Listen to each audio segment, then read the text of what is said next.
Bienvenue sur la chaîne YouTube The News Wave, votre source quotidienne pour déchiffrer l'actualité mondiale. Que ce soit politique, technologie, environnement ou culture, nous vous apportons des analyses claires, des faits vérifiés et des discussions éclairantes sur les sujets qui façonnent notre monde aujourd'hui. Abonnez-vous et rejoignez la vague de l'information. Ensemble, surfons sur l'actu avec précision et perspective. La position de l'administration Trump sur le changement climatique a été pour le moins controversée. La présidence de Trump a été marquée par un apparent mépris du consensus scientifique sur le changement climatique. Son administration a démantelé les réglementations environnementales, promu les combustibles fossiles et, comme chacun sait, retiré les États-Unis de l'accord de Paris.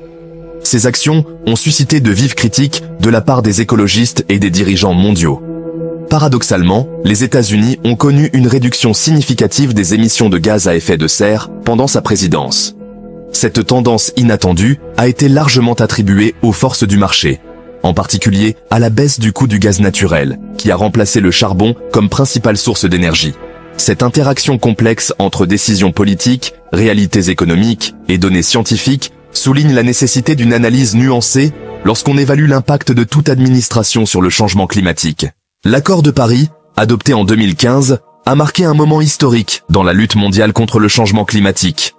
Pour la première fois, presque tous les pays du monde ont convenu de travailler ensemble pour limiter le réchauffement climatique bien en dessous de 2 degrés Celsius par rapport au niveau pré-industriel. La décision de Trump de retirer les États-Unis de l'accord de Paris en 2017 a été accueillie par une condamnation internationale. Les critiques ont fait valoir que cette décision sapait les efforts mondiaux de lutte contre le changement climatique et nuisait à la position de l'Amérique sur la scène mondiale. Les partisans du retrait ont argué que l'accord était injuste pour les travailleurs et les entreprises américains, affirmant qu'il entraînerait des pertes d'emplois et un déclin économique.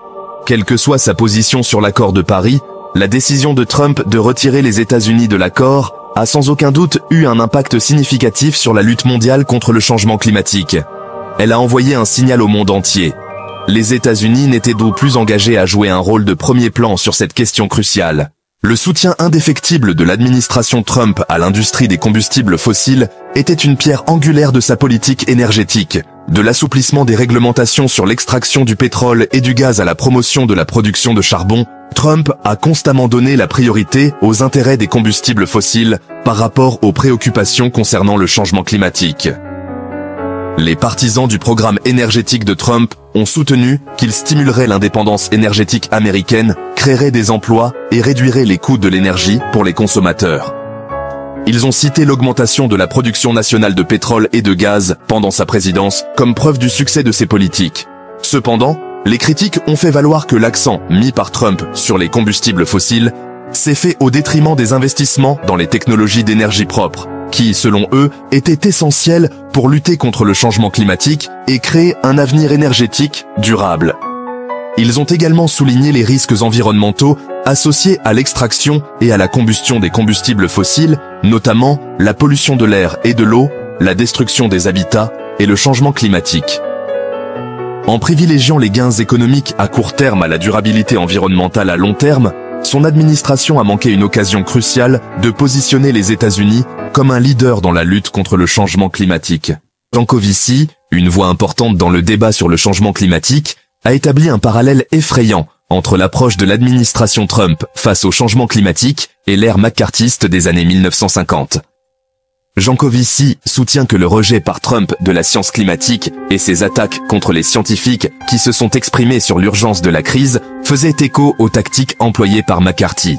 Tout comme McCarthy a cherché à faire taire la dissidence et à étouffer le débat sur la question du communisme, l'administration Trump a tenté de marginaliser et de discréditer les climatologues et de supprimer les preuves scientifiques qui contredisaient son programme politique.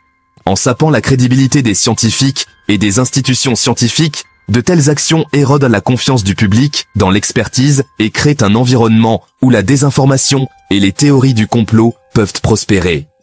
L'analogie de Jancovici nous rappelle brutalement l'importance de protéger la liberté scientifique et de veiller à ce que les décisions politiques soient fondées sur des recherches factuelles et non sur l'opportunisme politique.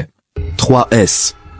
La position de l'administration Trump sur le changement climatique a eu un impact tangible sur la recherche scientifique et l'innovation aux États-Unis. Des coupes budgétaires dans les programmes de recherche, à la nomination de personnes liées à l'industrie des combustibles fossiles, à des postes clés au sein des agences environnementales, les actions de Trump ont clairement indiqué que le changement climatique n'était pas une priorité pour son administration. L'un des aspects les plus préoccupants de l'approche de Trump en matière de sciences du climat a été la tentative de son administration de démanteler ou de supprimer le financement d'organismes et de programmes gouvernementaux clés impliqués dans la recherche et la surveillance du changement climatique. Par exemple, l'Agence de protection de l'environnement, ou EPA, a vu son budget réduit et sa capacité à réglementer les émissions de gaz à effet de serre considérablement limitée. Ces actions ont eu un effet dissuasif sur la science du climat aux États-Unis, les chercheurs étant confrontés à des incertitudes de financement, à des ingérences politiques et à un environnement hostile pour mener leurs travaux. De plus, le démantèlement des réglementations environnementales par Trump et sa promotion des combustibles fossiles ont envoyé un signal décourageant au secteur privé, entravant potentiellement les investissements dans les technologies d'énergie propre et étouffant l'innovation dans l'un des secteurs les plus critiques pour lutter contre le changement climatique. Malgré les efforts de l'administration Trump pour promouvoir les combustibles fossiles et saper l'action climatique, les États-Unis ont connu une réduction significative des émissions de gaz à effet de serre pendant sa présidence. Cette tendance apparemment paradoxale a été largement tirée par les forces du marché, en particulier la baisse du coût du gaz naturel, qui a conduit à un abandon progressif du charbon dans le secteur de l'électricité. L'essor du gaz naturel comme alternative moins chère et plus propre au charbon a été un facteur majeur dans la réduction des émissions américaines. Au fur et à mesure que les centrales au gaz naturel remplacèrent les centrales au charbon vieillissantes, les émissions de dioxyde de carbone du secteur de l'électricité ont considérablement diminué. Cette tendance a été encore renforcée par la croissance des sources d'énergie renouvelables, comme l'énergie éolienne et solaire, qui ont également contribué à remplacer le charbon. Cependant, il est important de noter que cette baisse des émissions n'est pas le résultat d'une politique climatique délibérée. L'expérience des États-Unis pendant la présidence de Trump met en évidence l'interaction complexe des facteurs qui peuvent influencer les émissions de gaz à effet de serre. Alors que les États-Unis ont historiquement été le plus grand émetteur de gaz à effet de serre, la Chine a dépassé les États-Unis ces dernières années pour devenir le plus grand émetteur mondial. La croissance économique rapide de la Chine, alimentée par des centrales au charbon, a entraîné une augmentation spectaculaire de son empreinte carbone. D'une part, la Chine investit massivement dans les énergies renouvelables et est un fabricant leader de panneaux solaires et d'éoliennes. D'autre part, la Chine continue de dépendre fortement du charbon pour ses besoins énergétiques, et ses émissions devraient continuer à croître dans les années à venir. La lutte efficace contre le changement climatique exige une coopération internationale, et la participation de la Chine est essentielle. Les États-Unis et la Chine, en tant que deux plus grands émetteurs mondiaux, ont la responsabilité particulière de travailler ensemble pour réduire les émissions et effectuer la transition vers une économie à faible émission de carbone.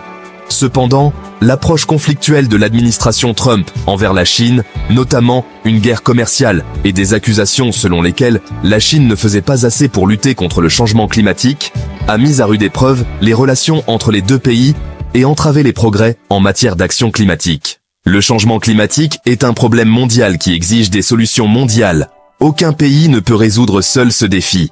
La coopération internationale est essentielle pour réduire les émissions de gaz à effet de serre, s'adapter aux impacts du changement climatique et financer la transition vers une économie à faible émission de carbone. L'accord de Paris, malgré ses limites, représente un cadre crucial pour la coopération internationale sur le changement climatique.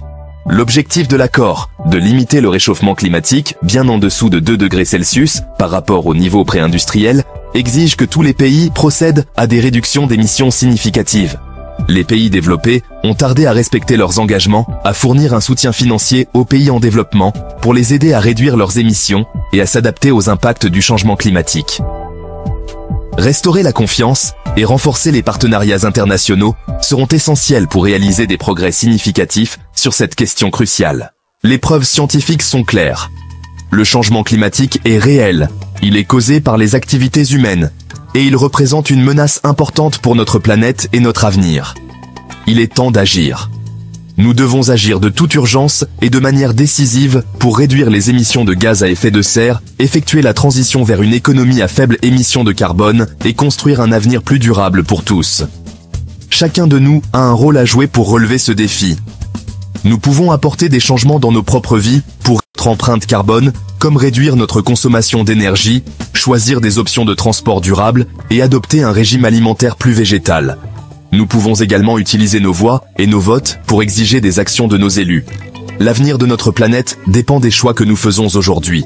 Choisissons d'agir maintenant, avant qu'il ne soit trop tard. Ces dernières années, plusieurs changements politiques ont été mis en place pour lutter contre le changement climatique. Ces politiques visent à réduire les émissions de carbone et à promouvoir les énergies renouvelables. Cependant, l'efficacité de ces politiques reste un sujet de débat parmi les experts.